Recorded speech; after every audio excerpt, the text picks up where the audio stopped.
Time for an AFN News Update. I'm Bronson Woodruff. The House today voted to censure Representative Al Green, a Democrat of Texas, for disrupting President Trump's address to Congress. House Speaker Mike Johnson had Green removed from the chamber during the early moments of Trump's speech Tuesday night.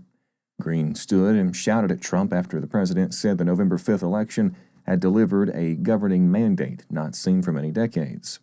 Quote, "You have no mandate," the Houston lawyer said, shaking a cane and refusing an order from Johnson to take his seat. The Hamas terrorist group today brushed off President Trump's latest threat and reiterated that it will only free the remaining Israeli hostages in exchange for a lasting ceasefire in the Gaza Strip.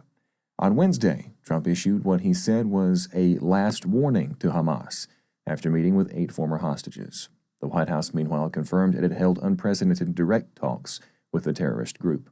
Quote, "Release all of the hostages now, not later, and immediately return all of the dead bodies of the people you murdered, or it is, all caps, over for you," Trump wrote on his Truth Social platform. Vice President JD Vance visited the U.S Mexico border on Wednesday and said that arrests for illegal crossings had fallen sharply because President Trump is demanding that all of government prioritize the issue in ways his Democratic predecessor Joe Biden never did.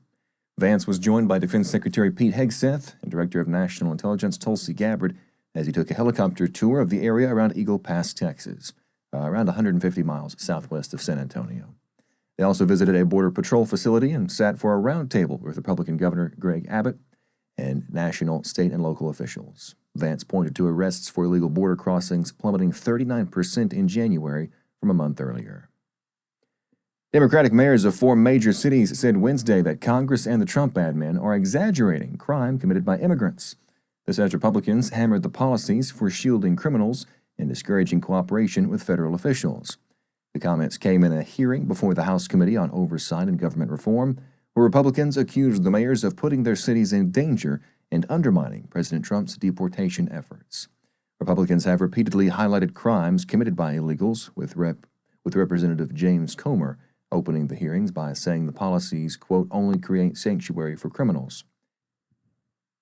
That's all for this AFN News Update. More news from a Christian perspective can be found on our website, afn.net. Thanks for watching. I'm Bronson Woodruff.